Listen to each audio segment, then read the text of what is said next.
Welcome to the deep dive. Ready to dive deep into something pretty fascinating? I am. Today it's all about oxygen. Oh, oxygen. Yeah, more than just, breathing. Right. You'll be surprised by how much there is to discover about this a seemingly simple element, and we've got just the source for it too. Okay. Excerpts from, you guessed it, Wikipedia's oxygen article. Okay. Now, I know what you're thinking, Wikipedia, not exactly, a page turner, right? But trust me, we're going to break it down, make it fun. Okay. And most importantly, super informative. So are you ready to completely rethink oxygen? Absolutely. All right, let's go way back in time. Billions of years ago to a time when Earth was, get this, pretty much oxygen-free. Wow. That's hard to imagine. No oxygen to breathe. What would that even be like? It would be a completely different world. The life that existed back then Yeah. was adapted to that environment. Right. So how did we go from zero oxygen to, the 21% we have in the atmosphere today? That's a huge jump. Yeah. That's where things get interesting. Okay. It all started with, believe it or not, bacteria. Tiny little organisms called cyanobacteria. Cyanobacteria. They were the first ones to figure out this whole photosynthesis thing. Oh, right. Photosynthesis, where plants use sunlight to create energy and release oxygen as a byproduct. Exactly. And that was a game changer. I mean, imagine these little bacteria pumping out oxygen, completely transforming the planet's atmosphere. Talk about a makeover. But wait, all this extra oxygen, wasn't that bad for some life forms? You're right, it was. For those organisms that thrived in that oxygen-free world, the rise of oxygen was a disaster. A lot of them just couldn't adapt and died off. Wow. So the rise of oxygen was like a mass extinction event. It was a major turning point. It's kind of mind-blowing to think about it that way. Oxygen, the thing we need to live, was actually toxic for a lot of early life. Talk about irony. Yeah, it just goes to show how much of an impact oxygen had. Right.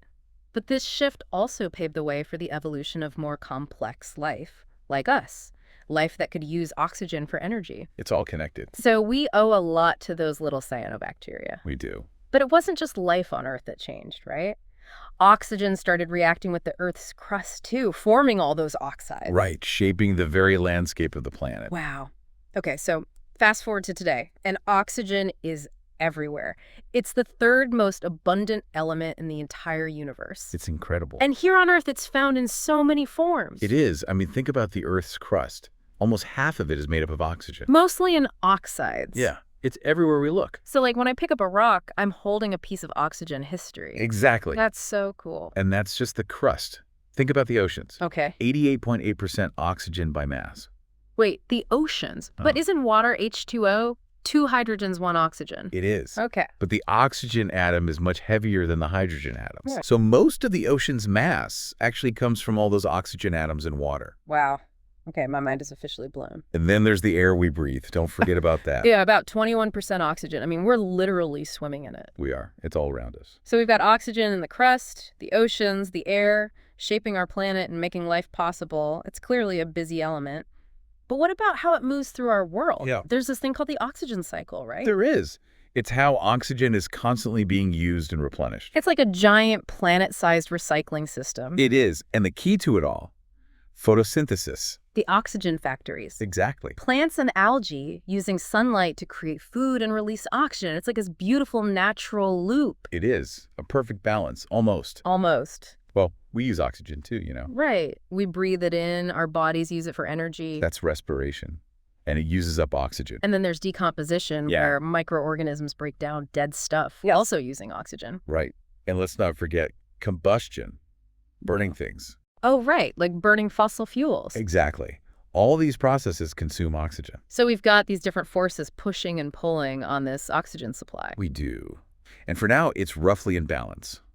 But that's not something we can take for granted. Okay, that sounds a little ominous. We'll definitely have to come back to that later. But for now, let's move beyond breathing. Oxygen is clearly essential for life, but what else is this amazing element up to? Oh, so much more. Okay, give me some examples. Okay, well, think about industry. Did you know that 55% of the oxygen we produce commercially goes into making steel? Steel. Seriously. Like the stuff they use to build skyscrapers and bridges? The very same. Oxygen is essential for that process. So it's not just the building blocks of life, it's the building blocks of our cities, too. It is. And then there's the chemical industry. They use another 25% of commercially produced oxygen to make all sorts of everyday products. Like what? Plastics, Okay. fabrics, Antifreeze. antifreeze. I had no idea. Oxygen is everywhere. It truly is, even when we don't realize it. Okay, so we've got steel, chemicals. What else? Medicine, welding, even rocket fuel. Rocket fuel. No way. The stuff that launches us into space. Yep, oxygen is a key ingredient. But here's where things get really interesting. Did you know that oxygen can actually exist in different forms? Different forms. Like, what do you mean? Is an oxygen just, oxygen? Well, we call these different forms allotropes. Think of it like this. Okay. Oxygen is like an actor who can play different roles depending on the costume they wear. Okay, I like that analogy. So each allotrope is like a different costume for oxygen, giving it different properties and behaviors. So what are these different costumes for oxygen? Well, the oxygen we breathe is called dioxygen, or O2. It's two oxygen atoms bonded together. Two oxygen atoms holding hands, making the air we breathe.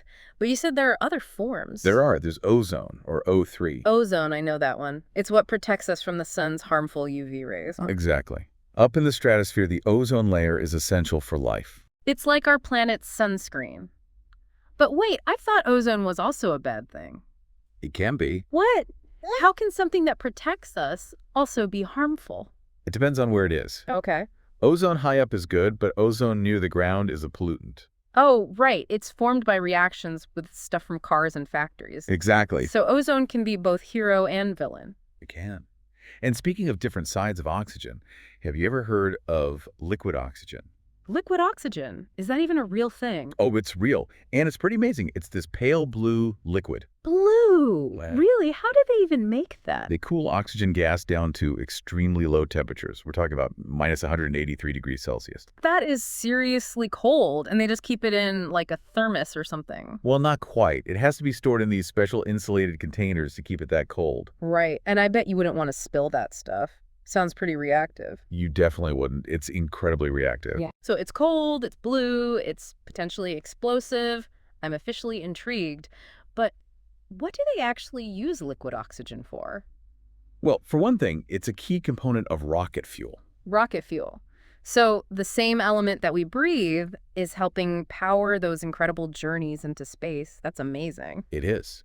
And it has other uses, too. Like what? Here on Earth, it's used in welding, cutting metals, even in hospitals, Yeah. to provide supplemental oxygen to patients. So it's not just about rockets and industry, it's literally saving lives. Exactly. Oxygen really is a multitasker. Okay, I'm sold. Liquid oxygen is officially cool. It is. But before we get too excited about all the amazing things oxygen can do, I think we need to talk about a growing concern about our oxygen supply. Uh-oh.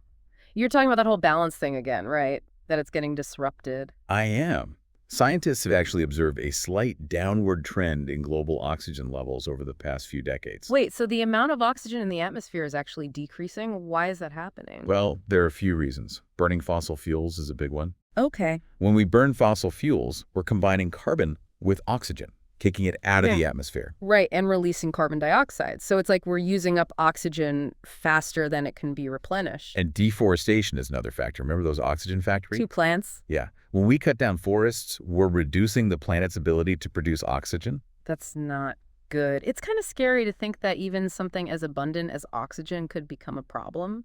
What happens if oxygen levels keep going down? Well, it's something we need to pay attention to for sure. Even small changes in oxygen levels can impact ecosystems and human health.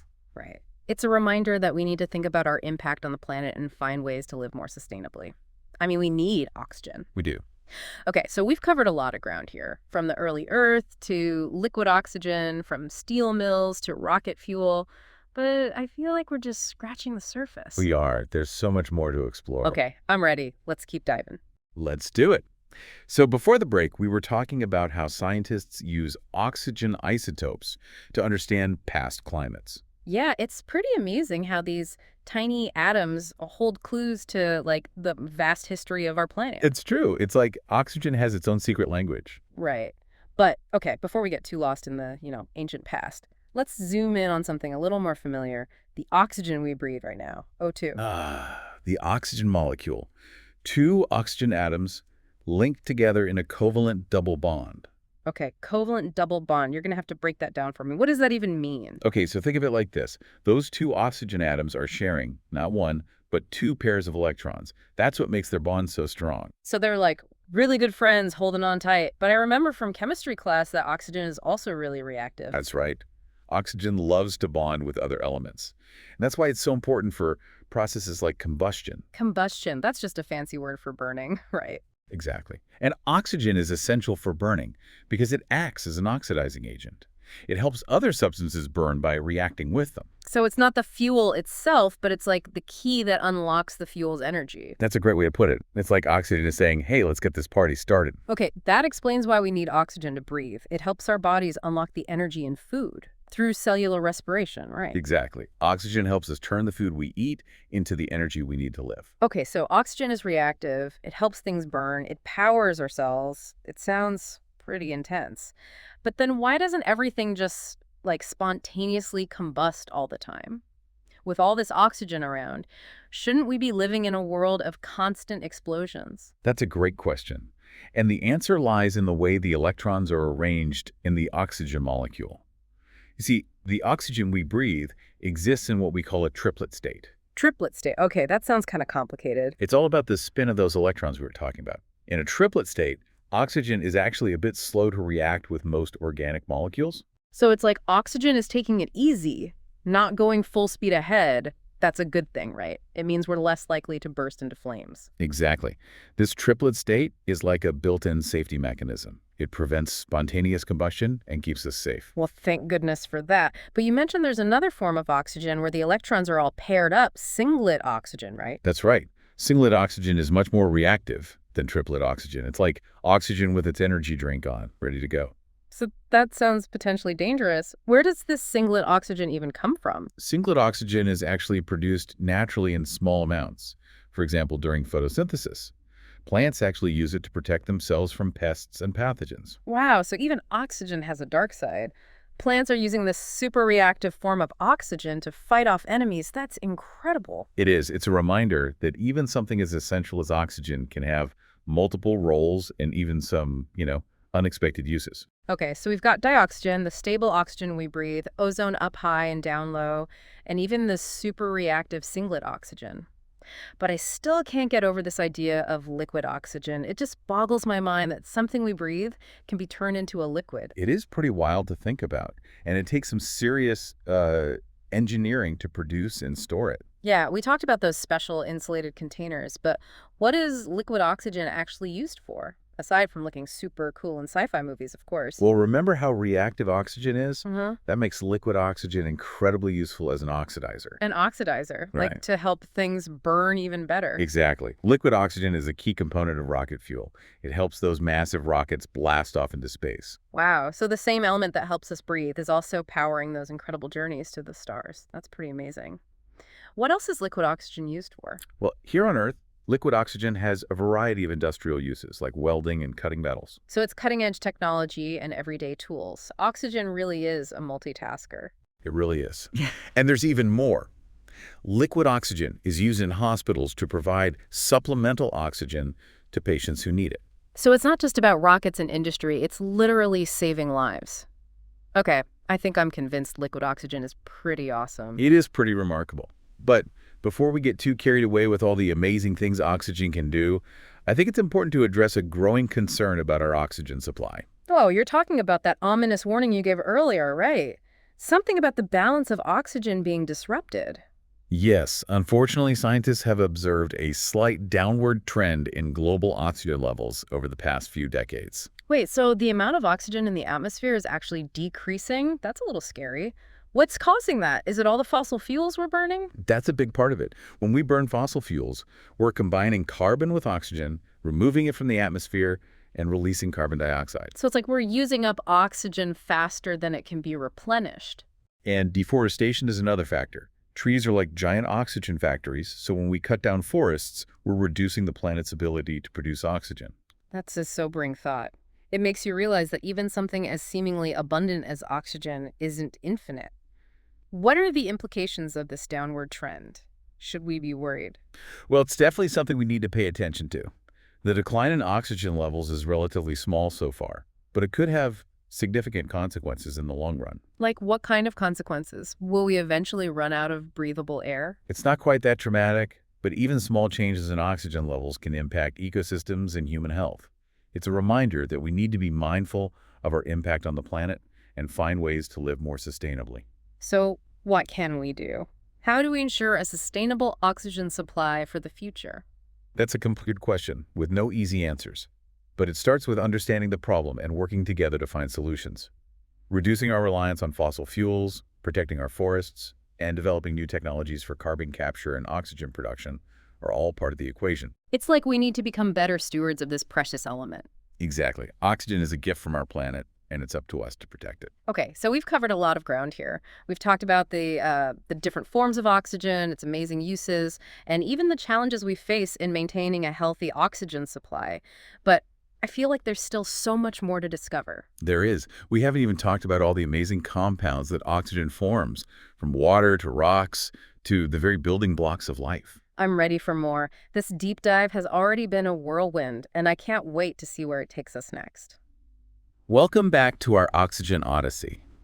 We've journeyed from the early Earth to the depths of space, exploring the many faces of this incredible element. And it's amazing how something so fundamental to our existence can be so full of surprises. Absolutely. But before we wrap up our deep dive, there's one more area I'm really curious about: the compounds that oxygen forms. Oh, yeah. We've touched on a few, like oxides in the Earth's crust. But oxygen is so reactive, I bet it must combine with, like, practically everything, right? You're absolutely right. Oxygen is like the social butterfly of the periodic table.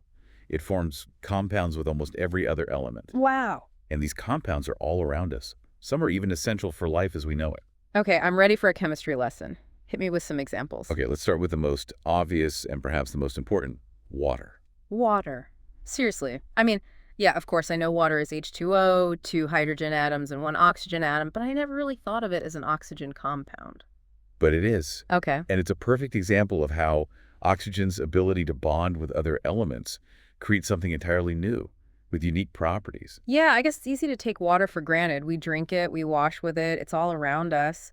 But you're right, those 2 little hydrogen atoms and 1 oxygen atom come together to create something truly remarkable. Think about it. Yeah. Water has a high boiling point, which means it stays liquid over a wide range of temperatures. Right. Crucial for life.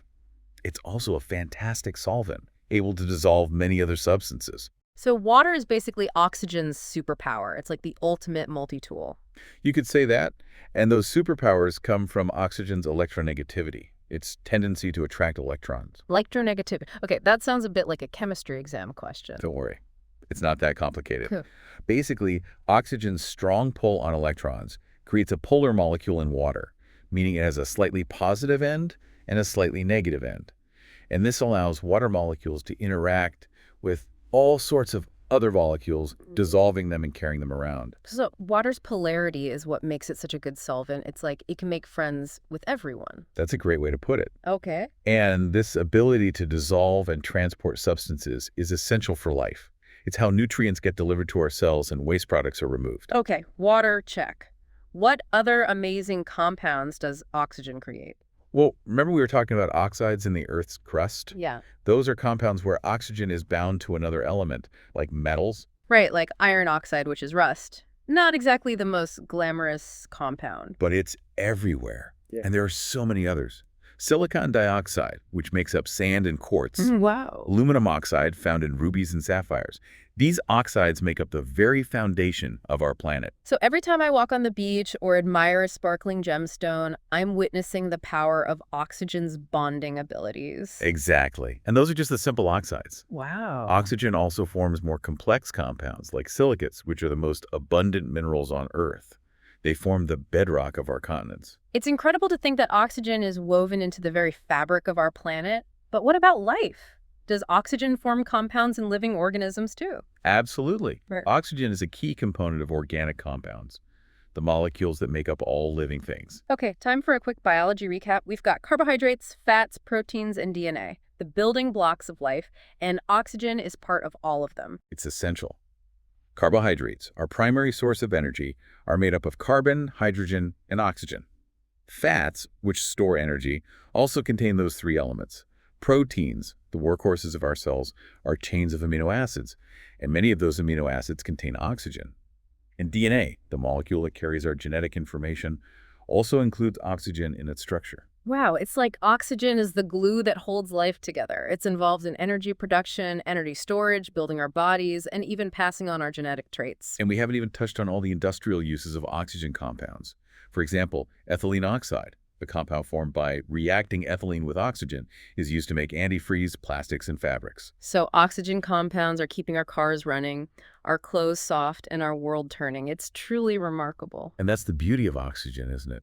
It's this simple element, just two letters on the periodic table, but its influence is felt everywhere. From the air we breathe to the rocks beneath our feet, from the processes that power our cells to the technologies that shape our world, oxygen connects us all. This deep dive has been a real eye-opener. I've learned so much about this incredible element, and I don't think I'll ever look at the world the same way again. And that's the power of curiosity, isn't it?